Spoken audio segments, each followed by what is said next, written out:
আগের দিন রাতে আমার পাপা খয়রা মাছগুলো কিনে এনেছে, আর রাতের বেলাতেই বললো রান্না করতে হবে। মা সেই জন্য মাছগুলো কাটতে বসে গিয়েছে, আর আমি ভাবলাম তাহলে আমি রান্নাটা করব। তো প্রথমেই মাছগুলো আমি ধুয়ে ভালো করে পরিষ্কার করে নিয়েছি, তারপরে লবণ আর হলুদ মাখিয়ে নিচ্ছি। এই রান্নাটা একদম পাতলা করব, লঙ্কা চেরা ঝোল। এখানে মশলা বলতে কিছুই যাবে না।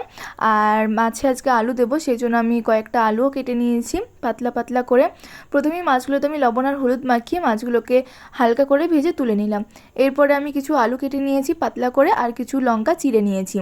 মাছগুলো ভেজে তুলে নেওয়ার পর ওই তেলের ভিতরে গোটা জিরে দিয়েছি, আর তারপরে আলু আর কাঁচা লঙ্কাগুলো দিয়ে দিলাম। এবারে লবণ আর হলুদ দিয়ে আলুটাকে ভালো করে ভেজে নেবো। এই মাছগুলো আমার না খুব একটা বেশি ভালো লাগে না, ভাজা ভালো লাগে একটা দুটো খেতে, কিন্তু ঝোলে খুব একটা বেশি ভালো লাগে না। তবে আমার মা আর পাপা দুজনে খুব ভালোবাসে। আমার পাপা তো মাছ খেতে খুবই ভালোবাসে, সে ছোট হোক বড় হোক যে কোনো মাছ হোক, মাছের গন্ধ হলেই হবে।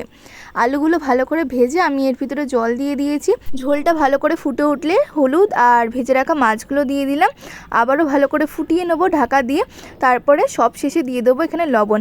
এই মাছের তরকারিগুলোতে না ঝাল আর লবণটা একটু চড়াচড়া হলে খেতে ভালো লাগে। এই মাছের তরকারিতে তোমরা বেগুনও দিতে পারো, আমি বেগুন দিইনি, শুধু আলু দিয়েই করেছি। মাছের ঝোল আমার একদম রেডি হয়ে গিয়েছে। ভিডিওটা তোমাদের কেমন লাগলো কমেন্ট করে জানাতে ভুলো না।